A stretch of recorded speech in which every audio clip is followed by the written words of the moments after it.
Hello everyone, I'm Rekha Murthy, Assistant Professor from Department of Electrical and Electronics Engineering from Sai Vidya Institute of Technology.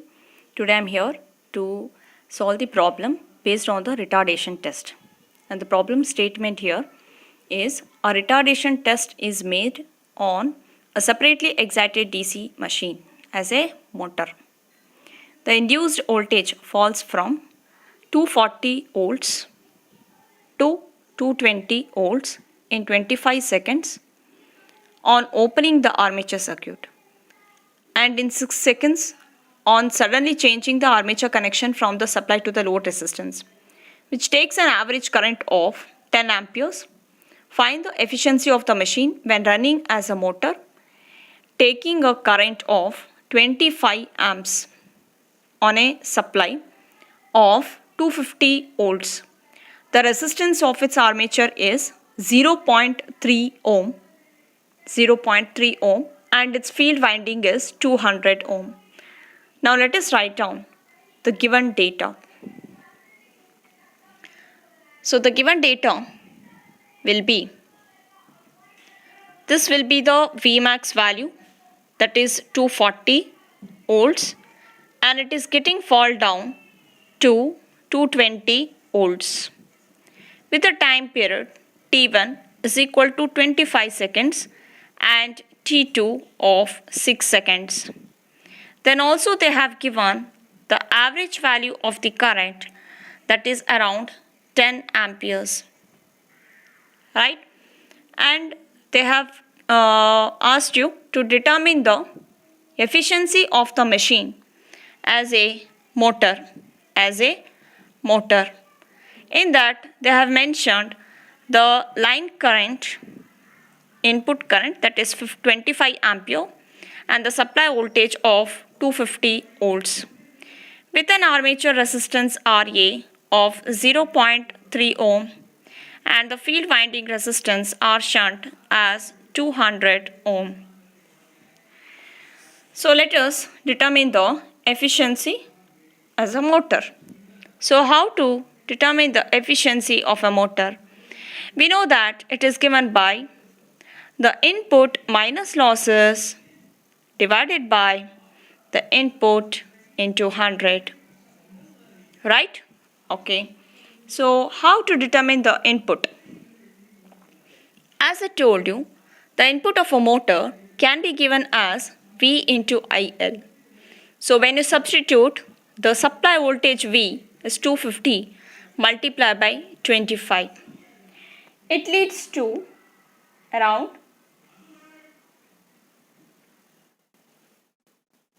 6,250 watts. 6,250 watts. So we have found this value.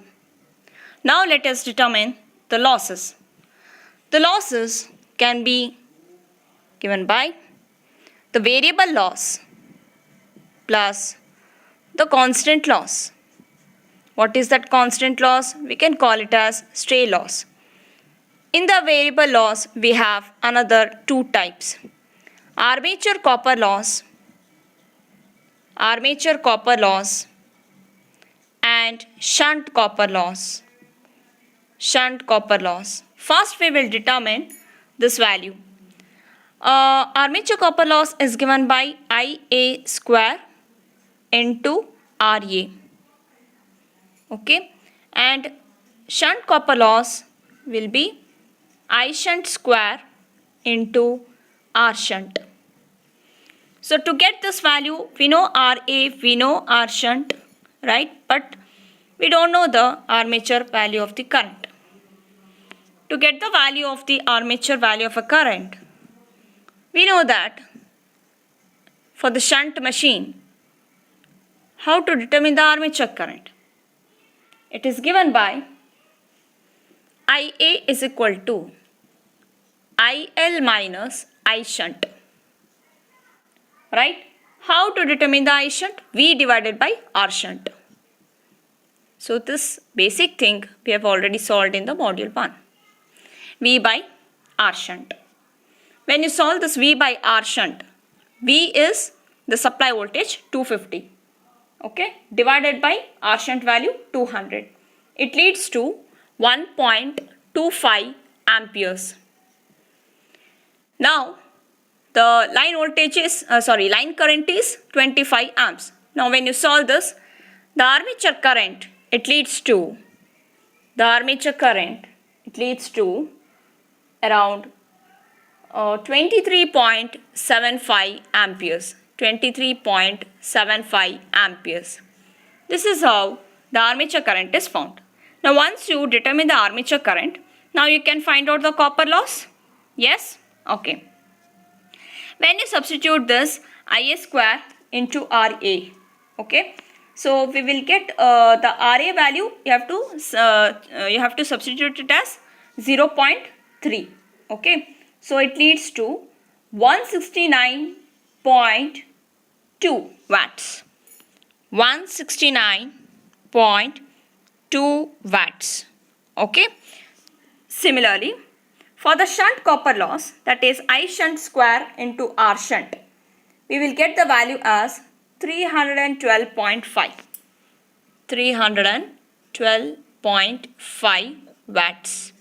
312.5 watts. Okay. So this is about the armature copper loss and the shunt copper loss. Okay. Then let us determine the stray loss. Okay. Let us determine the stray loss. To get this stray loss, okay, we have to find out the value of a W. Okay. So how to get the value of a W? There is one formula is there. W is given by W dash into T2 divided by T1 minus T2. T1 minus T2. W is given by W dash. W is a stray loss. W is given by W dash into T2 divided by T1 minus T2. Again we have to find out what is W dash. Okay. W dash is a power absorbed. So let us find out the W dash. W dash is given by V average into I average. Okay. Average current is given to you. Right. Average current is given as 10 amperes. It is here. Right. It is given as 10 amperes. Now how to find out V average? V average will be the sum of these two voltages. V maximum plus V minimum divided by 2. Okay. So therefore I can write V max value plus V min value divided by 2 multiplied by I average. So after substituting this corresponding values, we get W dash as 726 we will get the value as 726.3 watts. 726.3 watts. Okay. So that will be the W dash. Now let us solve the stray loss. So let us solve the stray loss. Therefore, W is equal to, what is the W dash into T2 divided by T1 minus T2. After substituting the values of this W dash, T2 is 6 seconds divided by T1 is 25 seconds. Okay. So after substituting this, we will get 1 minute. Actually here we will get the value as 2300. Okay, and here we will get the value as 726.3 watts. Okay, just check it. So this is how we will solve the stray loss. Now this value we need to add up to the total losses, that is here. Okay, so that value, W value which you got 726.3 watts, that you have to add it up. So therefore we will get the total loss. Okay, so the total loss will be the sum of the armature copper loss that we got 169.2 plus plus the shunt copper loss that we got 312.5 plus stray losses 726.3. When you sum up all this, we'll get the value as 1208.02 watts. Okay, so many watts of the total losses we will get it. Right? Fine. Now we are able to substitute that value of the losses over here. Right? Now you can solve the efficiency of the motor. So after substituting the corresponding values in the efficiency of a motor, you just check that we will get the value as around 80.67 percentage. So this is how we have to solve the problem. Thank you for watching this video.